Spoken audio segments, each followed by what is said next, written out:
Hola, bienvenidos a la Caja Verde. En las últimas semanas, la palabra acoso se ha repetido muchas veces por un caso en específico que estuvo en la prensa, y fue el caso del actor Andrés Castillo, quien incluso tuvo la oportunidad de venir aquí a SPK junto con mis compañeros Nicole y también Juan Esteban para exponer sobre su carrera. Y bueno, el caso se expuso porque justamente la periodista Alicia Ortega hizo un reportaje donde este chico supuestamente estaba acosando a una jovencita de 14 años. Pues se abrió un proceso luego de ese reportaje y como no está tipificado el acoso, algo muy legal. La cuestión es que Andrés está libre porque no hay jurídicamente no se le puede caer el peso de la ley por eso. Tengo de invitado a Anderson Batista, él es psicólogo clínico y también conferencista de crianza positiva. Bienvenido a la Caja Verde. Encantado de verdad de poder estar aquí una vez más y bueno, y compartir contigo y saber que todos estos conocimientos que vamos a poder hablar, que sean de mucha satisfacción para toda la población dominicana, la familia y sobre todo este caso que ha calado, digamos que a nivel internacional, porque es un caso que no se escapa de muchos de los casos que no salen a la palestra pública y que lamentablemente se quedan escondidas en la dinámica familiar. Para mí de verdad que es un placer poder estar aquí.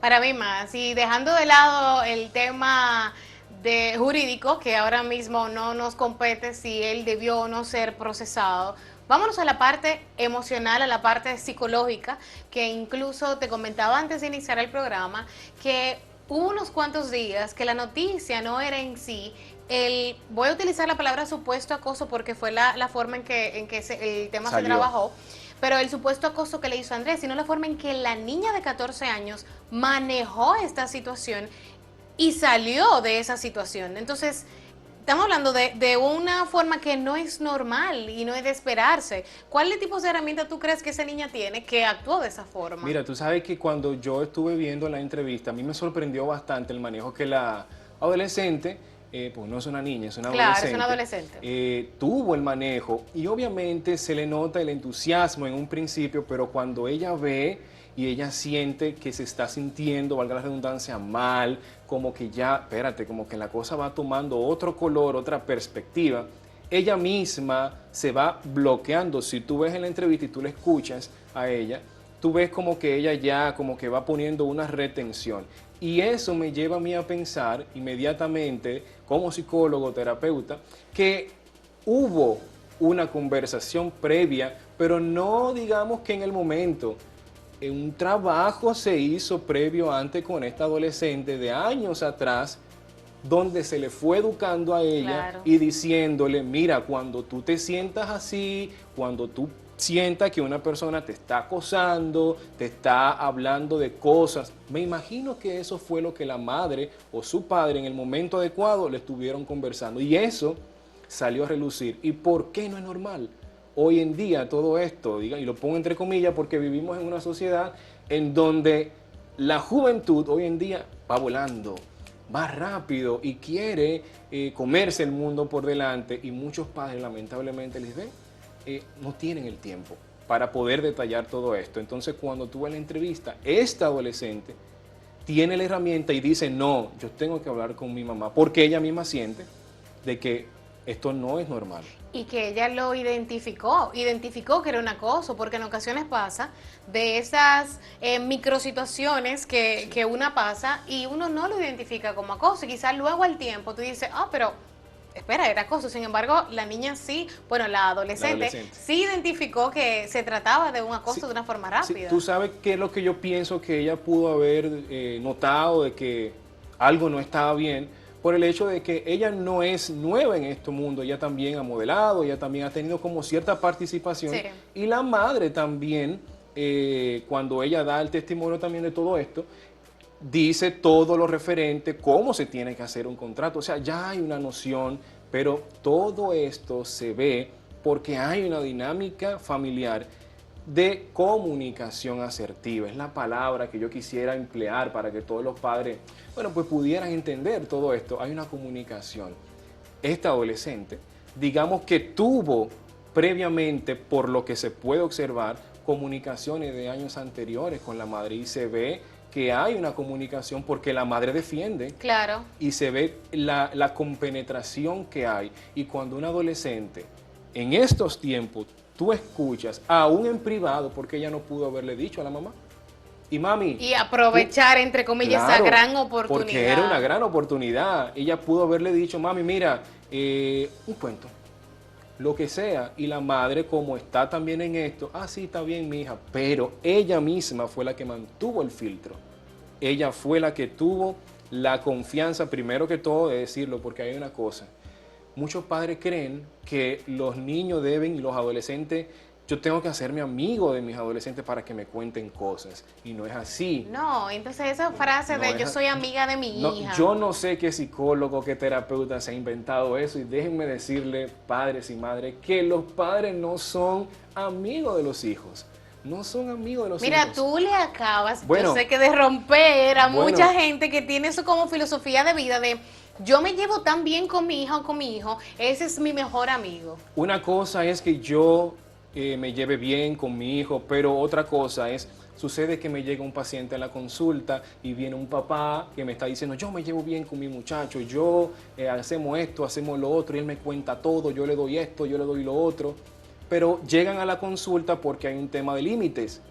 El adolescente no respeta, pero el papá dice que se lleva bien, que hace todo y que yo no entiendo por qué. Yo le pregunto al final de todo, ¿y dónde está el papá? ¿Dónde está el que pone límites? Claro, el que ¿Dónde dice está que no? el que corrige? ¿Dónde está el que pone el stop? Y ese es el papá. Porque confianza es lo que yo debo de generar con mis hijos, la confianza. Los amigos en la escuela, en la sociedad, en el parque. Papá y mamá en casa. Y eso es algo que se debe de establecer rápido porque ¿qué son los amigos? Los amigos te dicen muchas cosas que tú quieres escuchar como adolescente, pero papá y mamá... Y se vuelven también cómplices de y travesuras. ocultan. Exactamente. Entonces aquí se puede ver cómo hay una comunicación con este adolescente y su madre. La madre pone el límite. Y la madre sabe porque inmediatamente denunció. Sí. Y ahí se ve que no es la amiga, es la mamá la que protege, la que cuida. El que ama, cuida y protege, Lisbeth. Eso es tan sencillo como eso. Si yo te amo, te cuido y te protejo. Que sí, que yo te amo, que yo te doy esto, que yo te doy... Pero por el otro lado dejo hacer lo que sea mi hijo. Un papá y una mamá que no ponga límites es un padre y una madre irresponsable. Mira, esa parte ahí, en el caso, por ejemplo, de la madre del adolescente, tomándola como referencia, para esos padres que tienen como filosofía de vida de yo soy el amigo, yo soy la amiga de mi hijo, a mi mí hija.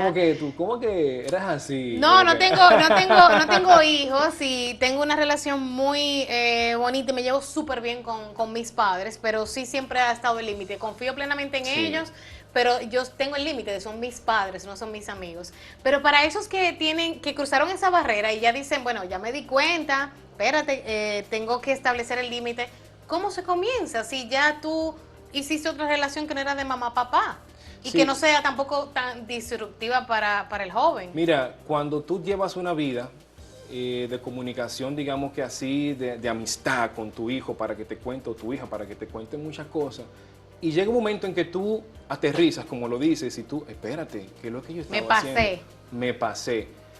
Déjame ahora rebobinar y déjame darle para atrás, pero de la siguiente forma, porque es que, por ejemplo, si yo a un adolescente le voy a decir que a las 10 de la noche ya es hora de acostarse, pero el muchachito, el adolescente, está fajado jugando un juego.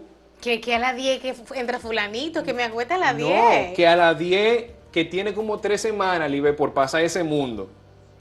Y justamente a las 10 tengo que acostarme. Papá y mamá deben ver qué es lo que está haciendo, pero antes de las 10 de la noche ya hay como unos previos avisos.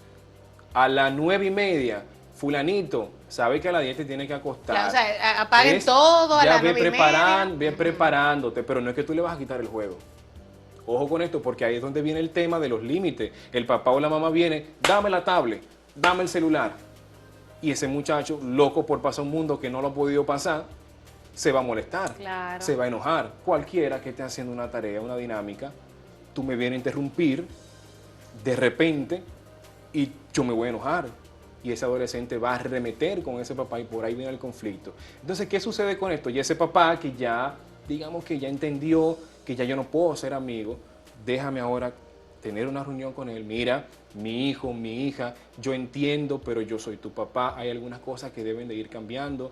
Y podemos hacer una reunión, vamos a establecer un calendario de dinámicas donde tú le des participación a ese adolescente. Porque normalmente todo esto O sea, no es una regla cerrada de esto es lo que tú vas a hacer, no vamos a crearlo juntos. Vamos a crearlo juntos, vamos a crear un calendario de participación donde tú puedas decirme qué cosas tú quieres, a qué hora tú quieres también y cuáles son las consecuencias que tú vas a tener, pero con un diálogo si tú no lo cumples. Pero eso es algo en el diálogo. Vamos a hacer una noche de película y cuando la noche de película se acabe o previamente o vamos a hablar sobre esto.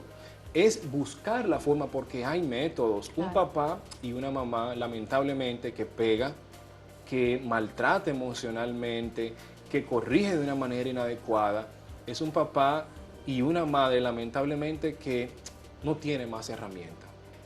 Porque hay muchas herramientas y quizás la historia de vida de ese papá, y no estoy diciendo que tú tienes la culpa, papá y mamá, sino que hay formas de educar y de corregir a nuestros hijos. Entonces ese papá que ya aterrizó, que ya digamos que ya debe de entender que no es amigo, debe de buscar la forma, vamos a hacerlo al paso, es como los medicamentos.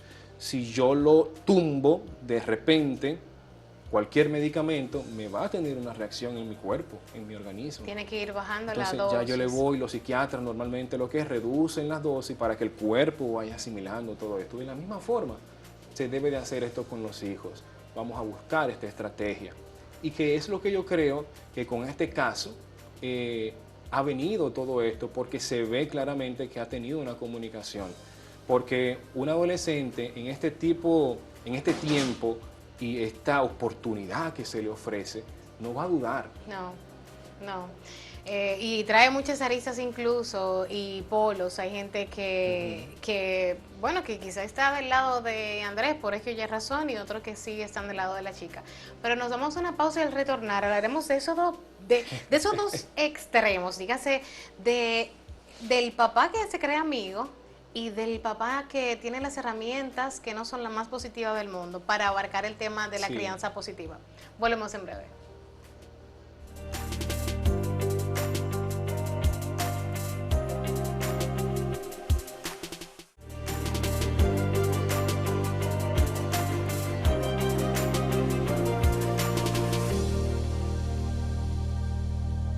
Estamos de vuelta en Caja Verde, me encuentro con el psicólogo Anderson Batista y tocamos por arribita el tema del actor Andrés Castillo y el supuesto acoso que le hizo a la adolescente de 14 años, pero no nos fijamos tanto en la parte jurídica.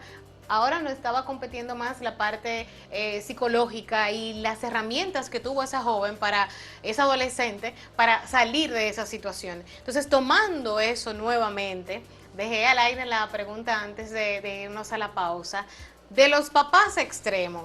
Ya hablamos del papá que se cree o la mamá que se cree amigo de su hijo, pero el papá que las herramientas que tiene no son la del extremo de ser amigo, sino que pega porque aprendió así, porque lo criaron así, incluso ponen la excusa de, bueno, a mí me dieron mis correazos y M aquí entera y completa y yo soy un individuo que soy socialmente activo y productivo. Muchos utilizan esa excusa. Sí. Mira, tú sabes que esa es una excusa que utilizan muchas personas, incluso yo he escuchado muchos jóvenes también decir esto, esa galleta que me dio mi mamá en aquel momento me evitó ser un delincuente hoy en día. Pero sucede algo muy importante y a mí me gusta hablar de estos temas porque cuando tú comienzas a desmenuzar y a desnudar este tema de la crianza, hay un trasfondo de todo esto. Y primero uno tiene que conocer la historia de vida. Por ejemplo, tú, Lisbeth, tienes una historia de vida. Tiene un pasado, tiene una crianza, tiene una cultura que me formó a lo que yo soy hoy. Que te ha formado lo que tú eres hoy. Y sucede que muchas personas que han sufrido violencia, han sufrido mucho maltrato, tanto físico como verbal, negligencia, es probablemente lo que refleje hoy en día. Cuando tú te vas, yo trabajé en la Fiscalía de Niños, Niñas y Adolescentes y duré 2 años allá. Y cuando tú comienzas a evaluar a estos muchachos adolescentes y que llegan a la cárcel, lamentablemente, cuando tú vas a La Victoria y tú le preguntas a esos reclusos que están allá, ¿qué ha pasado? La gran mayoría, más del 70% te va a decir a ti dónde está tu mamá. Mami estaba limpiando en otra casa, teníamos, ¿cuántos hermanos son ustedes? Somos 8 hermanos, pero mami tenía que buscar la comida, no nos podía atender. ¿Y tu papá? No, mi papá la abandonó a O mi sea, mamá. se criaron solos, Nos básicamente. criamos solos. ¿Qué va a hacer ese hermano mayor? Bueno, como no hay comida, tengo que salir. Tengo que buscar de dónde comer porque mami está trabajando de 8 de la mañana a 5 o 6 de la tarde y los muchachos están en la escuela, el vecino lo que yo le lleve, eso es te lo digo porque he hablado con Claro. ellos. Entonces sucede que, y más aún que eso, llega a la casa y la mamá con todas las situaciones estresantes que tiene, que no está produciendo, viene a un muchachito de eso, hace cualquier cosa, producto de su desarrollo, que no es que él quiere hacerlo, que eso es algo que también los padres deben de entender. Los niños hacen cosas dependiendo de su edad. Por ejemplo, un niño de 2 años que raya una pared. Los terribles 2. Mira, eso es algo que a muchos padres le calcoma y le enerva la sangre cuando ve a un niño rayando la pared. Pero sucede que ese niño está, y tú ves que lo hacen como tique de maldad, pero no es de maldad. Y te miran como que, ¿qué tú vas a hacer ahora? Pero es ensayo y error. Cuando un papá y una mamá entiende que este niño está en un proceso de desarrollo y que esto es la cosa que tienen que hacer, él va a entender y va a buscar la manera adecuada. Vamos a comprarte una pizarra, vamos a enseñarte, vamos a buscar un espacio para que tú hagas esto e ir diciéndole, porque no es que tú le vas a decir a ese niño de 2 años que rayó la pared, no lo hagas y ya él la va a dejar de hacer. Es ahí no se puede. No, ahí no, ven, vamos acá. Otro espacio. Y puede ser que él vuelva otra vez y lo haga. El hijo mío de 2 años, el piso lo rayó, que yo dije, bueno, yo voy a ver cómo lo voy a quitar esto ahora aquí. Entonces, tú me entiendes, pero yo entiendo. La esposa mía, porque señores, miren una cosa, uno es psicólogo y uno es terapeuta, pero no es lo mismo, porque en la casa uno tiene que, yo tengo que soltar ese papel, Claro. porque mi hijo no quiere a un psicólogo en la casa, mi hijo Quiere quiere a a su su papá. papá.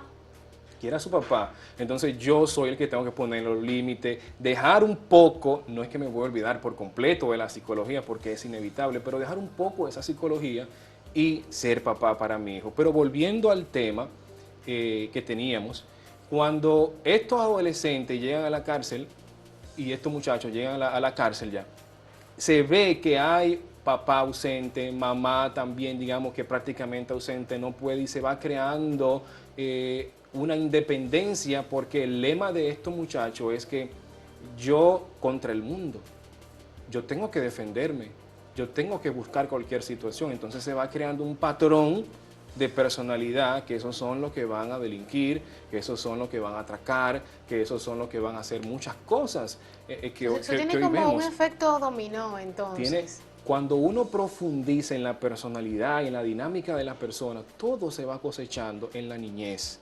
La ciencia nos dice que los primeros años de vida es fundamental para que este niño pueda crecer en un entorno de desarrollo y sano.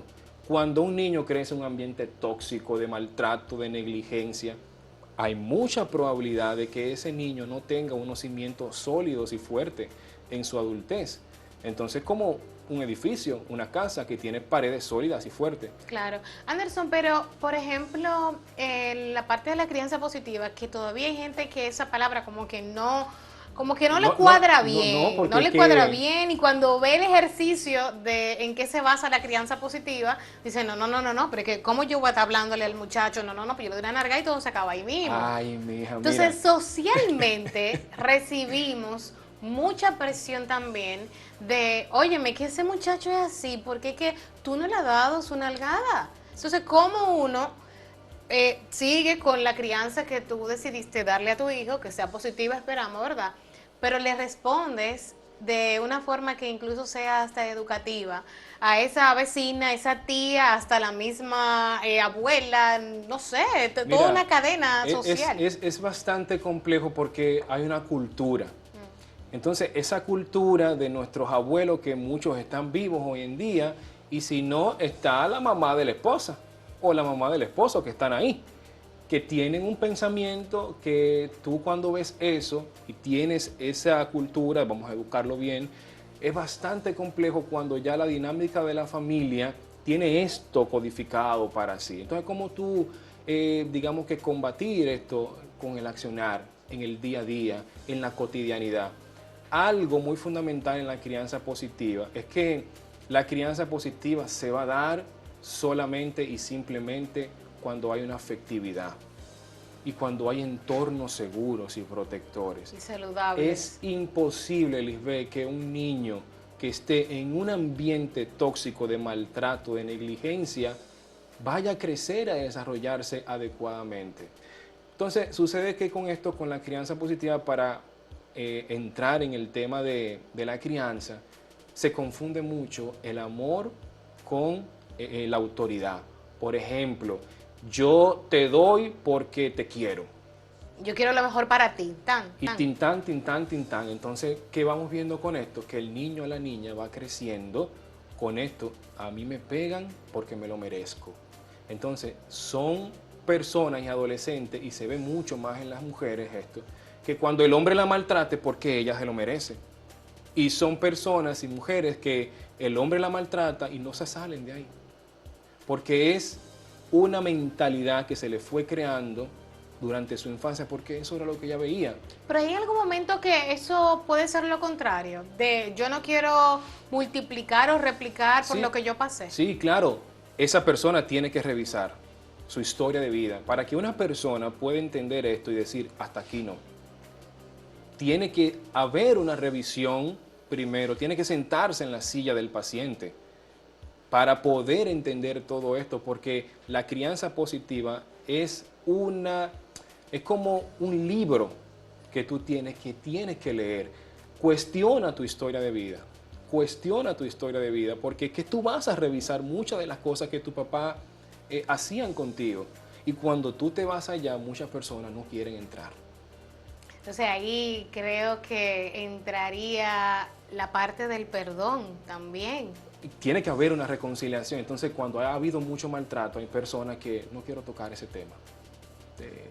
Me No, quedo hasta así. ahí no, Hasta ahí no. Déjalo ahí porque no quiero tocar este tema, porque ha habido mucha violencia, muchas situaciones, muchas agresiones sexuales también en la familia. Esto es otro tema que Sí. tenemos que buscar otro espacio para Sí, poder sí, no, hablarlo.